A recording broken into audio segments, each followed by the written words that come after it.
Welcome back to World Crisis Radio. Webster Tarpley reporting from Washington, D.C. Just going through the emergency program for California and other states now in budget crisis.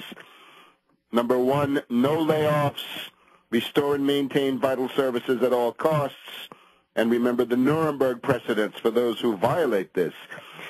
A Tobin tax or securities transfer tax, 1% state by state on all derivatives and speculative flows of money paid by the broker, paid by the institutional side of the transaction. Number three, stop all foreclosures on primary residences, farms, businesses, transportation, and any other productive or socially necessary activity. A 10% usury law should be reimposed. Now, they'll come forward and say, oh, well, that's not possible anymore after the Volcker era. There's some legislation back there. Fight it. Give your state attorney general something to do. Go to the Supreme Court. Fight, fight, fight. And remember that these decisions are ultimately going to be political. Now, the TARP. This past week, we've had some banks.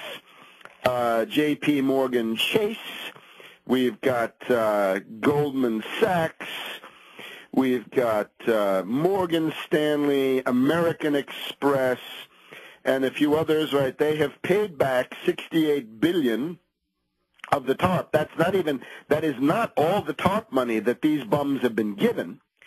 And, of course, it doesn't say anything about the $12 trillion that they have been able to draw on from the Federal Reserve. This is just the Treasury money, and, of course, that's the lesser part of it. Outrageous, of course, but the lesser part in terms of magnitude. Notice Citibank and Bank of America didn't make the cut. Citibank and Bank of America have paid back nothing, so they are in big trouble. And, of course, what you see here is the functioning of the fascist corporate state, that state-sponsored compulsory cartel, to drive down wages, drive down production, and prop up fictitious capital, fictitious paper. The chosen winners, clearly enough, are J.P. Morgan Chase, Goldman Sachs, and perhaps a few others, Bank of New York Mellon, maybe also on the winners list. But what this does not cover, this is the least of it, because even if $70 billion has been paid back on the TARP, and this is preferred shares that are being cashed in, sold back to the government, or the government given back, that does not cover this money to AIG. Remember, AIG Insurance Company, not a bank, through their London hedge fund, sold $3 trillion of derivatives, and that is what the most money has gone into on the Treasury TARP, on the bailout from October of last year.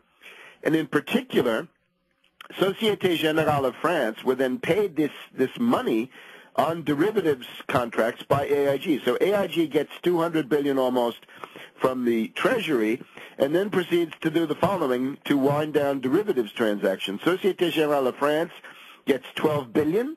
Deutsche Bank of Germany gets $12 billion. Barclays Bank of Britain gets $8.5 billion. Union Bank of Switzerland, $5 billion. It's about $37 billion. This is enough to plug the California budget right now.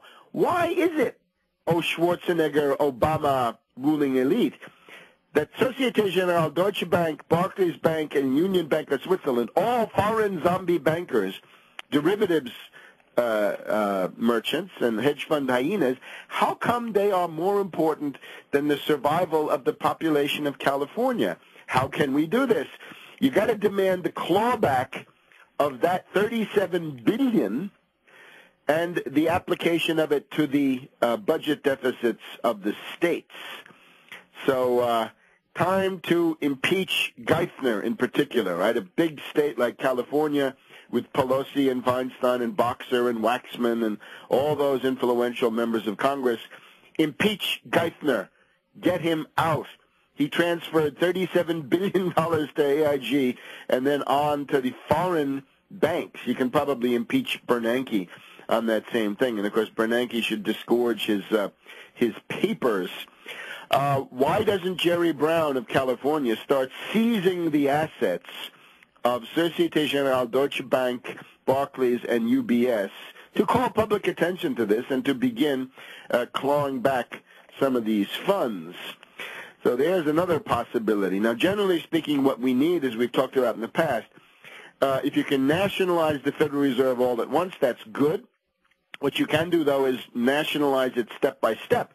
And that would be force Bernanke to open up a 0% Main Street lending window for productive businesses. Up to now, the entire $12 trillion of credit lines made available by the Federal Reserve goes only to financial institutions, to the parasites, in effect. That is, banks, stockbrokers now disguised as banks, credit card companies, money market mutual funds, and so forth. All paper stuff.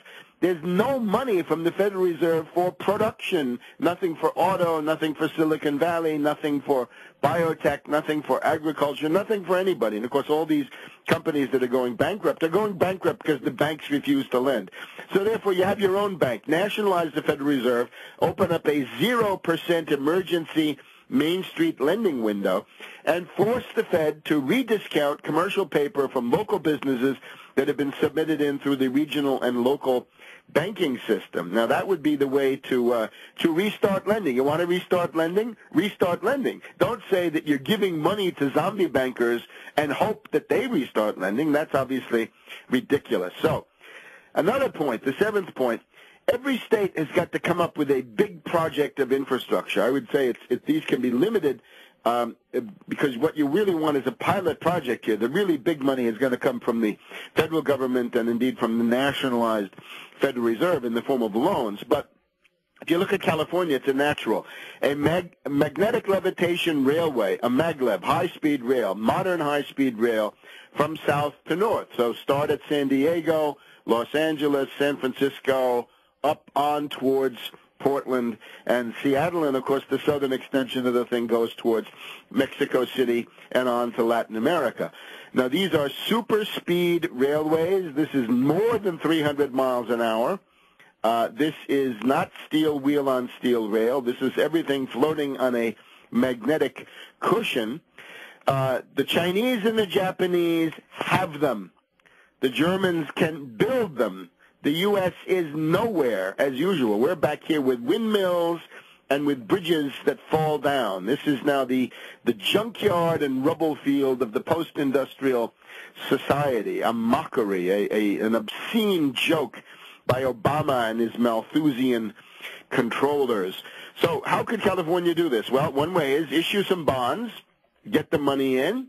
You can stimulate the sales of your bonds by saying anybody who buys these bonds now in the crisis can ride free on the maglev for life, or as long as you hold the bonds, something like this. And you can, of course, create something like a California Development Bank and put the proceeds from the bonds go into that bank, and then you use your reserve ratio to multiply the availability of the loans, and you make that then into a revolving credit facility, lending out the same money again and again and again as it comes in. One obvious thing is if your state has General Motors or Chrysler plants that have been shut down and closed, and therefore you have unemployed workers, the most elementary, the most obvious thing in the world is if you have empty factories and unemployed workers, get some credit in there, get some industrial engineering-oriented management, and put the unemployed workers back into the factories and start producing something that you need. In this case, you could reconvert those plants to build maglev, and once you're finished with your California maglev, you can start making them for export and start an economic recovery that way. A pilot project of this type. We'll be back in a minute on World Crisis Radio.